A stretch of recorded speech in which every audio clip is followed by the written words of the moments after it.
And now, the Sons of Liberty show on the CB Media Network. Due to the graphic nature of this program, listener discretion is advised. We've been fighting a long time, and we have all lost so very much, so many loved ones gone. But you are not alone. There are pockets of resistance all around the planet. We are at the brink.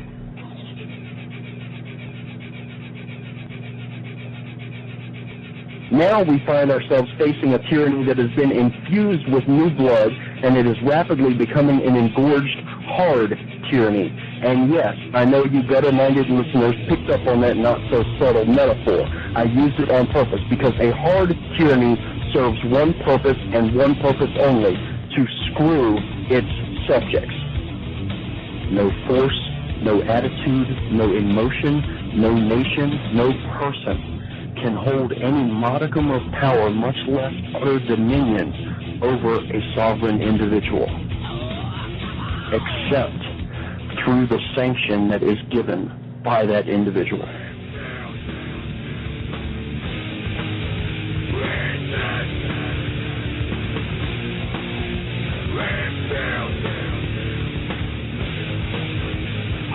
But for me, leading a worldwide depression. In doing so, we will honor the vows of our founders, who in the Declaration of Independence said that we are endowed by our Creator with certain unalienable rights, and among these are life, liberty, and the pursuit of happiness. This legislation will lead to healthier lives, more liberty to pursue hope and dreams and happiness. Federal government, yes, can and do most anything in this country.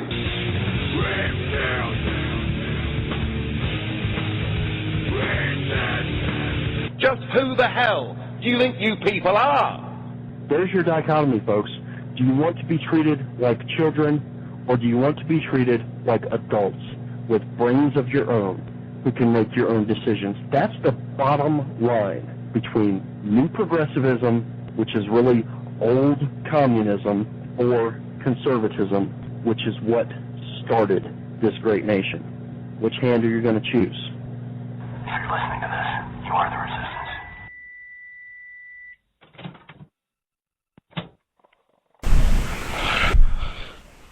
Oh, well, I am your Iron Man of classical liberal thought, Bradley Reese, wielding Occam's razor, as always, like a surgeon's scalpel to fillet red herrings, sever Gordian knots, and dissect progs to expose their filthy, steaming, putrescent, lie-filled guts for your amazement, amusement, bewilderment, and finally, hopefully, disgust, because we should all be nauseated at the slightest olfactory intrusion of the stench emanating from those troglodytes. During the course of the week prior, I have been dutifully stoking the fires of truth so as to reach optimal temperature to fry straw men to a crisp and melt down boilerplate to its bare essence, which is usually as dark as the pits of hell itself. So, welcome to the Sons of Liberty show, where the dissemination of information takes a backseat to nothing, save the occasional foray into snark. And, of course, I am broadcasting live tonight from the Commonwealth of Virginia, where our state motto is Sic Semper Tyrannis, which means thus always to tyrants. And if you've ever seen the insignia on the flag of the Commonwealth of Virginia, you will know what thus is, and you will further understand why tyrants generally don't survive thus. And we will leave it at that. Well, it has been a heck of a ride since last Saturday when I was last behind the microphone here, the powerful microphone that the CB Media Group has on Spreaker now. And I want to thank, first of all, I want to thank all of you for tuning in. We've had a rousing success here so far since we moved over to Spreaker from the network that shall not be named. So I want to thank all of you for tuning in, listening to the podcasts and live broadcasts as well. You're the reason we're here. Now, a lot has happened in the last week, of course. In case you didn't notice, and in case the massive sell-offs on Wall Street over the week hadn't tipped you off, there was a pretty big election on Tuesday. President Barack Obama was granted another 4 years in the Oval Office, and the Democrats retained their majority in the Senate as well. Now, the reaction in the ranks of right-wing punditry was nearly unanimous, and I will get into this a lot more on the show tonight because it needs a lot more going into. But for now, let's just say the reaction was nearly unanimous in the ranks of right-wing punditry.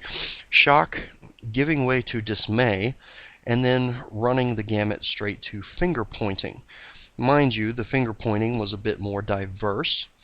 Some blamed Todd Aiken, some blamed the Tea Party, and some got slightly closer to the mark, blaming the GOP establishment, quote-unquote, although they invariably fail to define that term. But every last damn one of these respected pundits, bloggers, and commentators ultimately placed the blame squarely on precisely the wrong things. Sure, there is some culpability in the GOP establishment, namely for always giving us candidates who fail to articulate our nation's first principles. And why can't these candidates perform this seemingly simple task? Because they don't understand our first principles, much less practice them. But the GOP nominates and promotes them anyway. The question is that reason enough to burn down the GOP establishment? Well, yes, of course. That needed to happen regardless of Tuesday's outcome, folks. But we damn well better not stop there. Because, like it or not, the establishment are simply giving the American people what they think we want. The notion is that we have to get the independent voters, the swingers. We can't win without them. The American people want compromise, they tell us and themselves. Now, I've exploded this myth before on my blog, and I will dwell on it a bit later on in the show. But in essence, the establishment pretends not to know that this is a myth, the whole swing vote notion. And they've pretty much convinced the consultancy class that this middle-minding method is a winning tactic. I don't ask you to excuse their ignorance, however feigned, but simply to acknowledge it. And while we're at it, we need to come to grips with another fact. Whether it be the Davids, and I'm talking about Frum, Brooks, and now, unfortunately, Limbaugh, or Kathleen Parker, or Peggy Noonan, or even Eric Erickson, the sad reality is this: there will always be some in quote-unquote our ranks who find it necessary to seek the approval, sanction, and adulation of those to the left of them. And those to the left of them, ironically, cannot be appeased. They will not find it sufficient, no matter the amount of compromise from our side. The intangible of this mythical swing voter remains as unattainable as ever, yet their Stretch Armstrong acts continue, like clockwork. Worse yet, some of these same pundits, on our side, mind you, the same ones who assured us of the silver lining in John Roberts' healthcare decision, are blathering on, and have been all week, about the fact that at least we still have the House. The practical retort, by way of a question, would be, who is this we? Is there a gerbil in your knickers, perhaps? Weren't you guys around last summer for the great debt ceiling debacle of '11? John Boehner and Eric Cantor could have taken gold medals in tandem synchronized backpedaling during that nauseating couple of weeks. In fact, if Mitt Romney is in charge of the next Olympics, you can bet that backpedaling will be a premier event. And after all, the former governor doesn't have much else to do at the moment. Am I right? But I digress.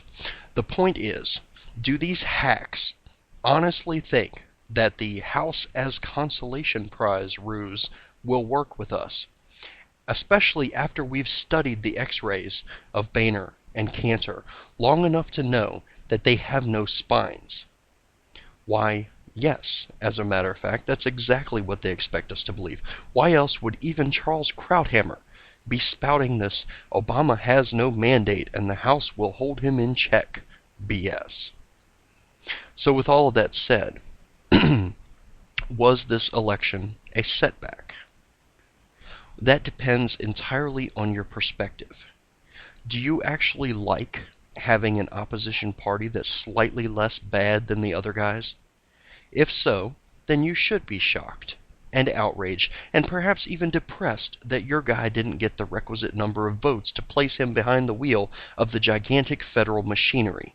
But if you believe that our nation's first principles can and will carry the day if only they are articulated boldly and without apology, then you've found a home here on this show and among several other groups and enterprises out there who are fighting for the same thing, reestablishment of our nation's first principles. You can go to thetrenches.us, for example, where I happen to write fairly infrequently at the moment, but picking up the pace here between now and the end of the year for sure. And we will welcome you aboard, both here on conservative broadcast media and at the Trenches and at my blog, sonofliberty2k10.wordpress.com. I know, it's long. I haven't secured the domain name yet, but bear with me.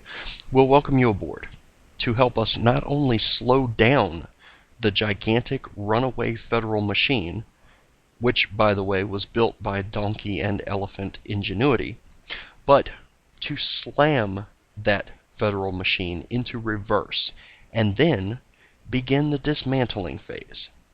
Yes, these next several years will be difficult. The healing process will be painful, albeit mostly due to the span of time over which the wounds have been inflicted. After all, as I said on Twitter earlier this week, when the disastrous 2008 GOP nominee was mentioned, John McCain,